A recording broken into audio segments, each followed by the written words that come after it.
బాబాయ్ నేను ఒక ఇంట్రెస్టింగ్ క్వశ్చన్, అంటే మీరు మాత్రమే, నా దృష్టిలో మీరు మాత్రం దీన్ని మాకు అందరికీ అర్థమయ్యేలా చెప్పగలరని ఒక ఆశ నాకు. మీరు చాలా పాటలు ముందు సినిమాలో రాకముందో లేకపోతే సినిమాలో వచ్చిన తర్వాత విడిగాను రాసుకున్న పాటలు నచ్చి విని దర్శకులు ఆ పాటల్లో వాళ్ళు ఒక సన్నివేశాన్ని ఊహించి లేకపోతే ఆ సినిమాని ఊహించి సినిమాల్లో పెట్టుకున్నారు. జగమంత కుటుంబం నాది, ఏకాకి జీవితం నాది, అలాగే సురాజ్యమవలేని స్వరాజ్యం ఎందుకు కానీ ఇలాంటి పాటలు. అలాగే కొన్ని సినిమాలకి, అంటే నాకు తెలిసిన ఇన్ఫర్మేషన్ ప్రకారం ఈ సన్నివేశంలో ఒక పాట ఉంటే బాగుంటుందని మీరు వర్మ గారు లాంటి వాళ్ళకి, లేకపోతే జామురాతిరి జాబిలమ్మ ఆ సిచ్యువేషన్ క్రియేట్ చేసి ఆ పాట ఉంటే బాగుంటుంది అని చెప్పి ఆ పాట రాసింది, ఆ పాట క్రియేట్ చేసింది మీరేనని చెప్తూ ఉంటారు. అయితే నా ప్రశ్న అది ఏంటంటే, మీరు రాసిన పాటల్లో సినిమాని చూసిన వాళ్ళకి, లేకపోతే ఒక సినిమాలో ఒక పాటని, ఒక సన్నివేశంలో ఒక పాటని ఊహించిన మీకు, ఇలా పాటని సినిమాని ఎలా కలిపి చూస్తారు? ఎలా విడిగా ఎలా చూడడం సాధ్యం? విడిగా చూడటం కాదు అసలు. యాక్చువల్గా ఆ సన్నివేశంలో ఎంత సహజత్వం ఉంటే, దర్శకుడికి ఎంత సుస్పష్టత ఉంటే ఆటోమేటిక్గా ఆ పాట నాది అవుతుంది. ఉదాహరణకి క్షణం తీసుకుంటాం.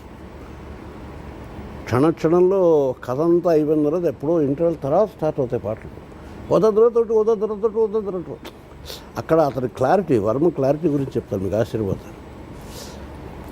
అసలు ఆ సినిమా మొత్తం మీద రెండు పాటలు ఉండాలి, రెండు పాటలకే చోటు ఉంది, దేనికి చోటు లేదు. ఆ మనీ అనేటువంటి థీమ్ను మొత్తం తీసుకొచ్చి ఒక సీన్ రాయండి, ఆ సీన్ని పాటగా మారుద్దాం అంటే పాట రాయలేదు, సీనే రాశాను యాజ్ ఇట్ ఈస్. వాళ్ళిద్దరు ₹1,00,00,000 వస్తేనో అని ఊహించుకుంటే, వాళ్ళిద్దరూ ఊహించుకోడు, అతను ఊహించుకుంటాడు. ₹1,00,00,000 వస్తే ఏం చేయొచ్చు అన్నప్పుడు మధ్యతరగతి ఆశలు ఎలా ఉంటాయి, అదంతా ఒక సీన్గా క్రియేట్ చేసినప్పుడు ఒక హోటల్లో మహారాజు గారి లాగా వంగినట్టు ఇంకొంత మన కుతూహలం కలిగించేవి మనం మర్చిపోయేవి. సాక్షాత్తు మహారాజు ఎందుకు దండం పెడతాడు, రారాజైనా టిప్పు దెబ్బ తగిలిందంటే బోర్ల పడాల్సింది అనే ఒక కాన్సెప్ట్ రావడానికి వీటికి కారణభూతమైన పాట ఒకదానికి అక్కడ అవకాశం ఉంది. మొదటి పాట కూడా పాటలు లేవే, ఎలా వెళ్ళిపోతుంది అన్నప్పుడు మొట్టమొదటి పాట. మిగిలిన పాటలు కూడా నేనే రాశా. ఆ బాగున్నాయా లేదా నేను చెప్పట్లేదు, కానీ ఈ పాట ఎందుకు నిలబడిపోయింది, ఇందులో మూడు అభ్యంతరాలు ఉన్నాయి. ఒకటి స్లో ట్యూన్, 2 అతలోక సుందరైనటువంటి శ్రీదేవి ఒంటి మీద బురదలు కొట్టి మొహం మీద ఇంత బురద రాసి అనవసరమైనటువంటి ఒక గోతిలోకి తోసి పక్కనే కూర్చుని అంత సౌందర్య రాశిని చూస్తూ ఏ రకమైన వికారానికి లోనవ్వకుండా పసిపాపం జోగొడుతున్నట్టు జోగొడుతూ పాడాలి, అలాంటి ఆలోచనే విచిత్రం. మొదటిది. రెండవది, నాకు వర్మ చెప్పింది, శాస్త్రి గారు ఇందులో నేను మిగిలిన పాటలకు ఆల్రెడీ పిక్చరైజేషన్ ఏర్పాటు చేసేసుకున్నాను. నాకు అక్కడ కావాల్సింది కేవలం శ్రీదేవి, ఆమె హోయలు, ఆమె సంపద సంపద, అదొకటే కావాలి. కాబట్టి ఏం తీయాలని నేను ఆల్రెడీ ఫిక్స్డ్, నాతో పే చేయలేదు. కాబట్టి మీరు ఏమి రాస్తారన్నా నాకు అనవసరం, మంచి పాట రాసుకుంటే మీ ఇష్టం, మీ కర్మ, మీ ఇష్టం, మీ కర్మ. కిరణ్ గారు ఏం డ్యూటీ చేస్తారు చేసుకోండి, నేను ఓకే, అది ఎలా పిక్చరైజ్ చేయాలో నేను క్లియర్, నేను అలాగే చేస్తాను. మీరు రామాయణం రాసినా నేను అలాగే చేస్తాను, మీరు ఇంకో చెద్దాలు చేసినా రాసినా అలాగే చేస్తాను. అంత క్లారిటీ ఉన్నవాడు. సో అందుకనే అక్కడ నేను ఇందాక చెప్పాను, అరూప భావాలు ఇస్తాం. అందనంత ఎత్త తారా తీరం ఎందుకు అందదంతా. సినిమా కథకి ఏమైనా సంబంధం ఉందా? లేదు కదా. సినిమాకి సంబంధం లేనప్పుడు సినిమా నుంచి వేరుగా చేయడం అట్లాగా. జనరల్గా కూడా అందనంత తారా తీరం అని మనం అనుకోవచ్చు.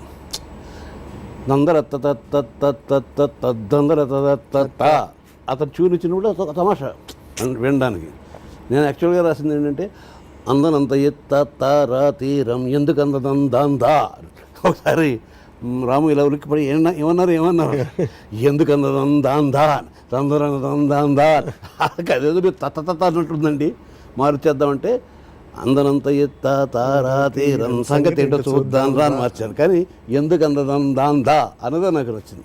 అది జస్ట్ పదాలతో ఒక అందంగా వెళ్ళేట్టు. ఇక్కడ భయపడకు చెప్తూ భయాన్ని తరిమి చిటికలోన చిక్కబడ్డ కటిక రాత్రి కరిగిపోక తప్పదమ్మ ఉదయకాంతికి చిటికలోన కళలతో ఉషాతీరం వెతుకుతూ కదిలిపో నిశారాణి నిద్రతో కదిలిపో అని చెబుతూ ఒకానొక అననుకూలమైనటువంటి ఆపదను స్ఫురింపజేసే వాతావరణంలో ఒక చల్లదనాన్ని క్రియేట్ చేయడం అనేటువంటి అవసరానికి న్యాచురల్గా మంచి పాట ఆటోమేటిక్గా వస్తుంది. ఆ పాట ఎవరికైనా పాడుకోవచ్చు. ఒక తండ్రి తన పాపకు పాడుకోవచ్చు.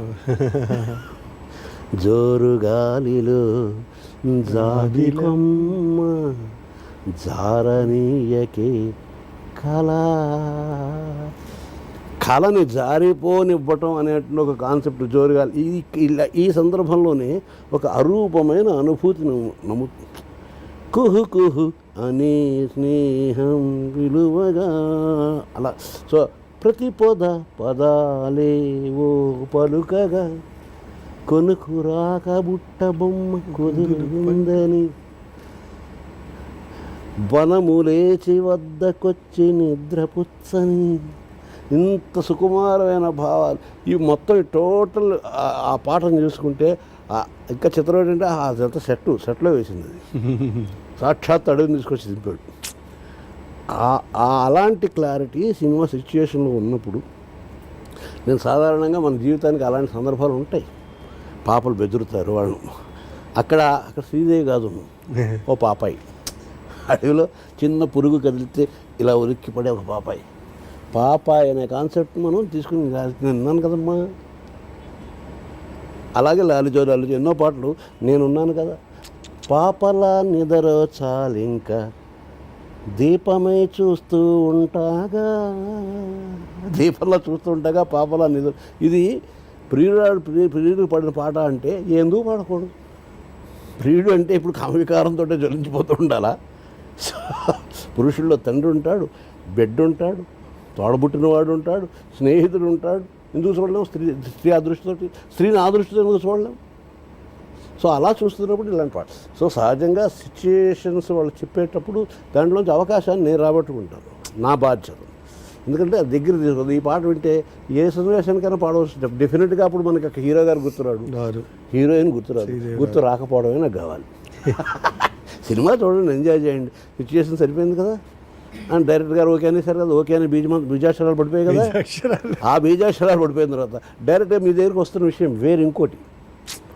ఇక్కడ చిత్రీకరణలోనూ దాని సౌందర్యంలోనూ దర్శకుడి ప్రతిభలోనూ వాళ్ళ నటనా ప్రతిభల్లోనూ పాడిన గాయకుడి కంఠస్వరం తాలూకు మాధుర్యంలోనూ కనిపిస్తున్నటువంటి నటీనటుల ప్రతిభావిశేషాలు వీటన్నిటినీ మీరు అలౌ చేసినట్లయితే ఇందులోనూ మీదేని వస్తువు రాదు. అంటే ఉదాహరణకి ఒక చిన్న కానుక తీసుకొచ్చి నీకు ఇచ్చాను నీ పుట్టినరోజు నాడు. ఆ కానుక నా స్తోమతను బట్టి అయితే చిన్న ఉంగరం కావచ్చు, లేకపోతే ఒక చిన్న పువ్వు కావచ్చు, లేకపోతే ఒక చిన్న ప్లాస్టిక్ ముక్క కావచ్చు, ఏదో ఒకటి కావచ్చు. వాట్ ఎవర్ ఇట్ ఈస్, నువ్వు దాని వాల్యూని బట్టి, దాని ఖరీదుని బట్టి నేను ఇచ్చే అక్కర్ని బట్టి ఇస్తావు. కానీ నేను అలాగే ఇచ్చేస్తానా? దాని చుట్టూ రకరకాల ర్యాపర్లు చుట్టి దాని బరువులో పెట్టి దాన్ని ఇలా పెట్టి అదో ఉడతీయటానికి అదో కార్యక్రమం. పెళ్ళైన తర్వాత కూడా నువ్వు చూసేవో లేదో, మూడు పిల్లలిద్దరు కూర్చుని రిసెప్షన్ అయిపోయిన తర్వాత వాటిని హిరణ్యకశిపుడిని చీల్చినట్టుగా చీల్చి వెతుక్కుంటుంటారు. సో ఇవన్నీ పొరలు దాటిన తర్వాత నువ్వు నీ ఉత్సాహం సేపు అందులో ఏముందో చూడడానికి. అందులో చిన్న తాజ్మహల్ బొమ్మ ఒక ప్లాస్టిక్ ఉంటుంది, అయినా సరే నీ ఎగ్జూబరెన్స్ చాలా ఎక్కువ ఉంటుంది. బహుశా నువ్వు చింపేసిన రేపటి దానికని ఖరీదైంది అయ్యి ఉండొచ్చు. కానీ నీకు ఆనందాన్ని కలిగించే వస్తువు మాత్రం దాని ఆ పొరల చాటున ఉంది. అలాగా ఆ అవకాశాన్ని తీసుకుని నీ ఆనందం కలిగించే వస్తువుని ఇస్తున్నావు. ఇది గుర్తు చేయటం మాత్రమే. ఒక్కసారి అవి మరిచిపోవడం ద్వారా ఇది గుర్తుకొస్తుంది.